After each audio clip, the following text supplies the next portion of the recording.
Number 1, प्रथम श्रेणी के उत्तोलक।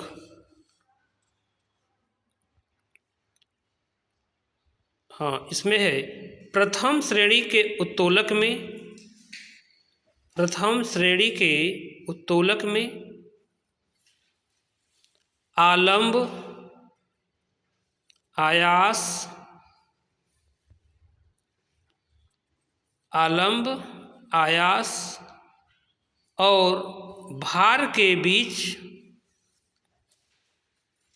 स्थित होता है, स्थित होता है, भार के बीच स्थित होता है। वे प्रथम श्रेणी के उत्तोलक कहलाते हैं।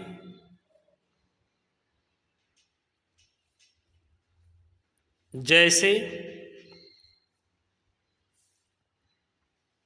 कैंची,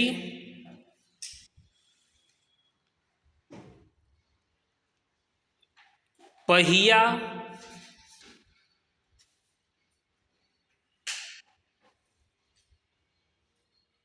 एवं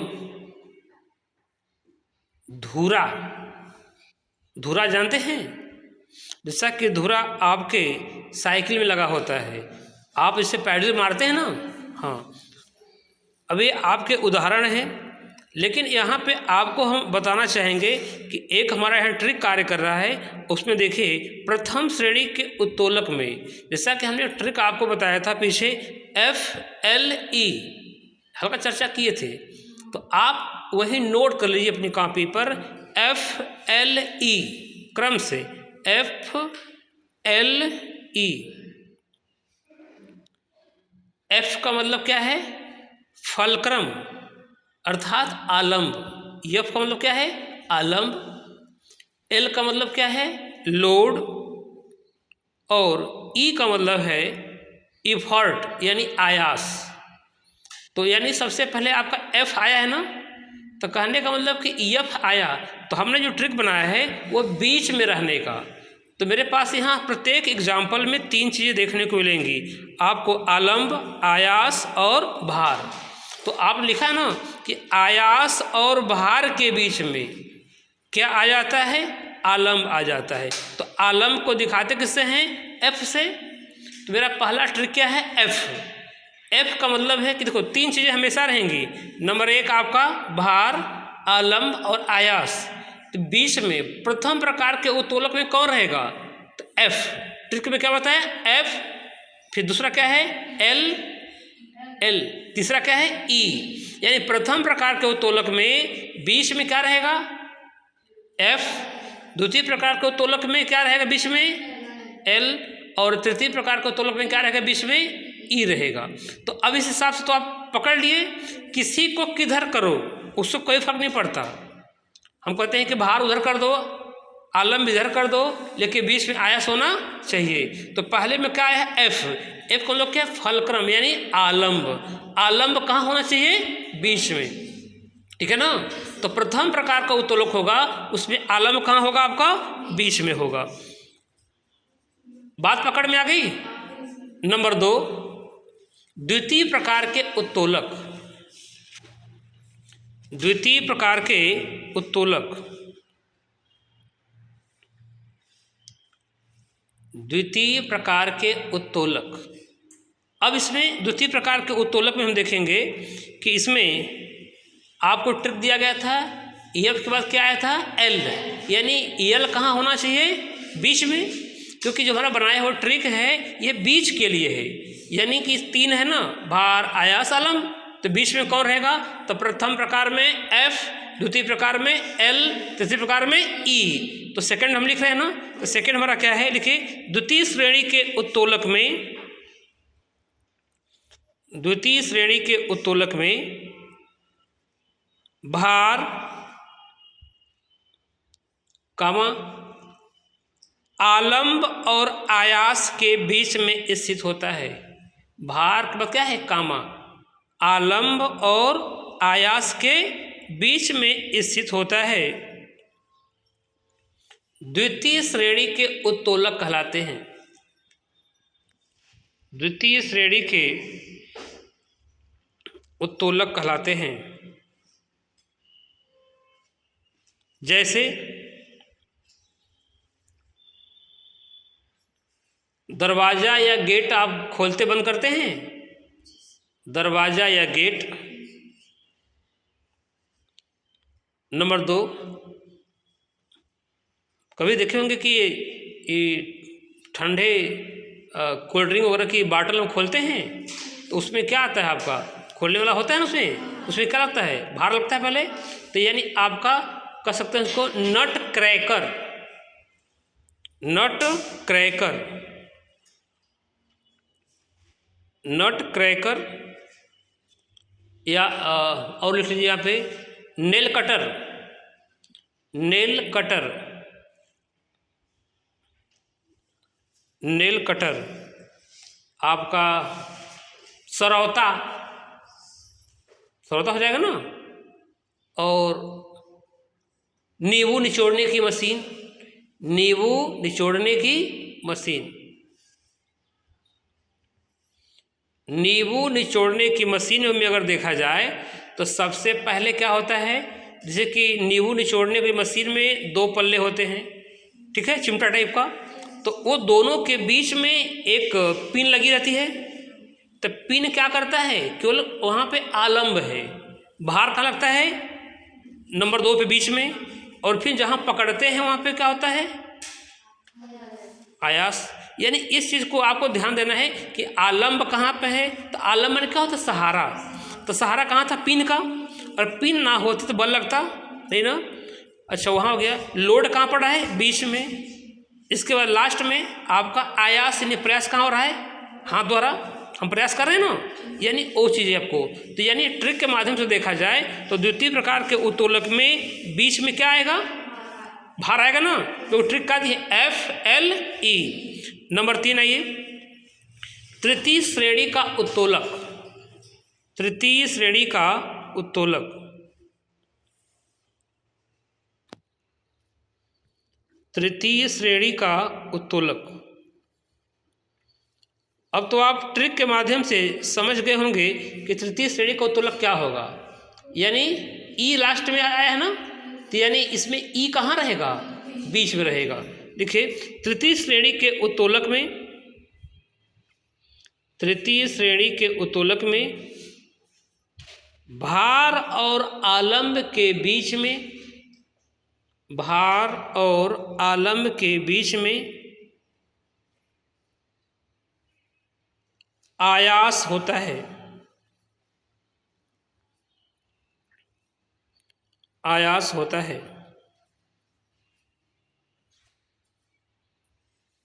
जैसे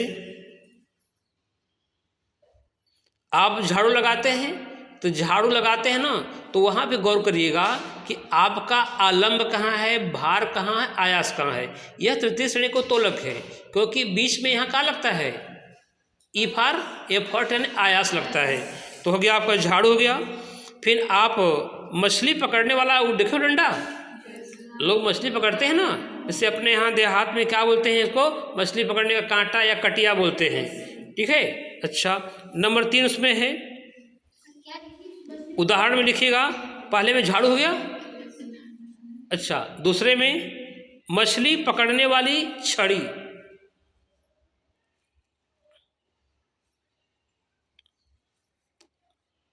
और धनुष और तीर को भी देखे होंगे कि धनुष में हम तीर जब लगाते हैं ना, तो उसमें भार कहाँ लगता है, आलम्ब कहाँ लगता है, आयास कहाँ लगता है, ठीक है। तो उसमें देखेंगे कि अभी हम बोले ना FLE, यानी तृतीय प्रकार के उत्तोलक में बीच में ई कहाँ लगेगा, बीच में। जब देखे होंगे कि आपके धनुष के उस रस्सी पे हम बाण चढ़ाते हैं तो बल कहाँ लगता है, एक किनारे, ठीक है ना। आलम्ब कहाँ रहता है, धनुष की डंडी पर, तीर उस पर रखते हैं ना, और उसके बीच में क्या रहता है, एफर्ट। आलम्ब उधर रहेगा, भार इधर रहेगा, बीच में कोई आयास रहता है। अब हम एक एग्जाम्पल देंगे, अपने ही जबड़े की बात करेंगे। मनुष्य का जबड़ा लिखिए, मनुष्य के जबड़े।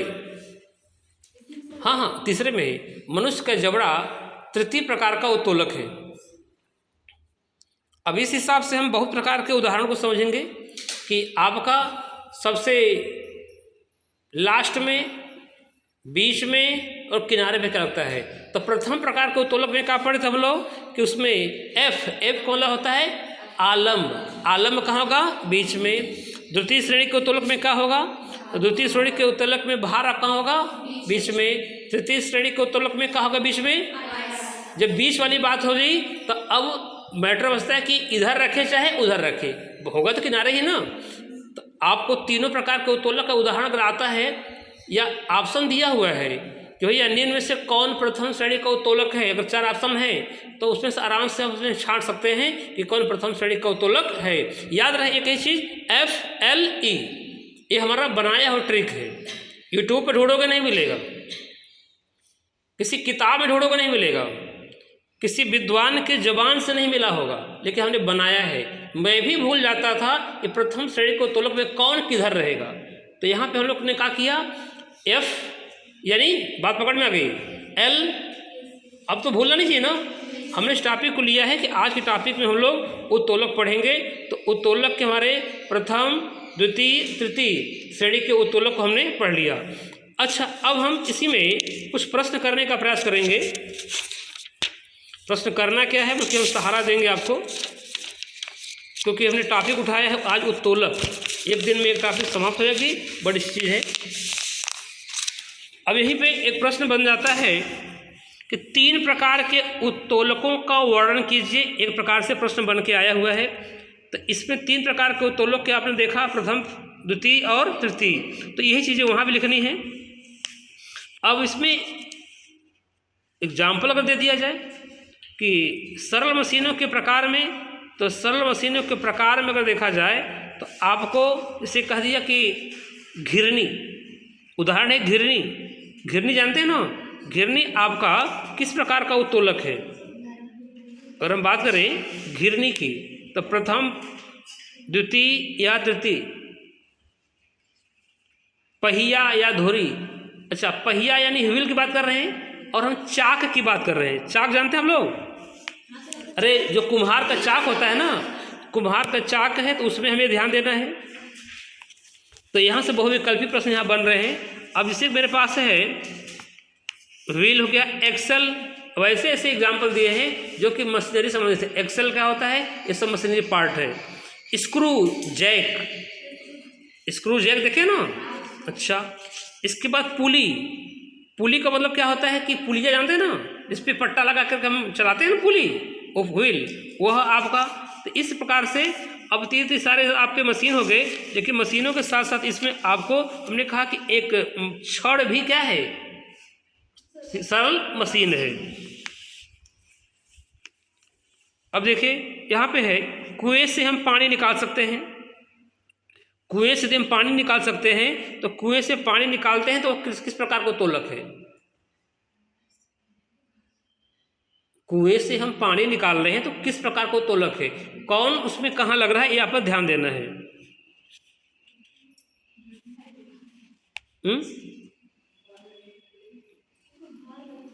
भार लगता है।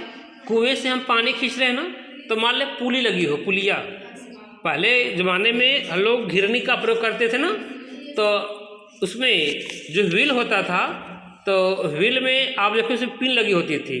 तो उस पिन पर देखा जाए तो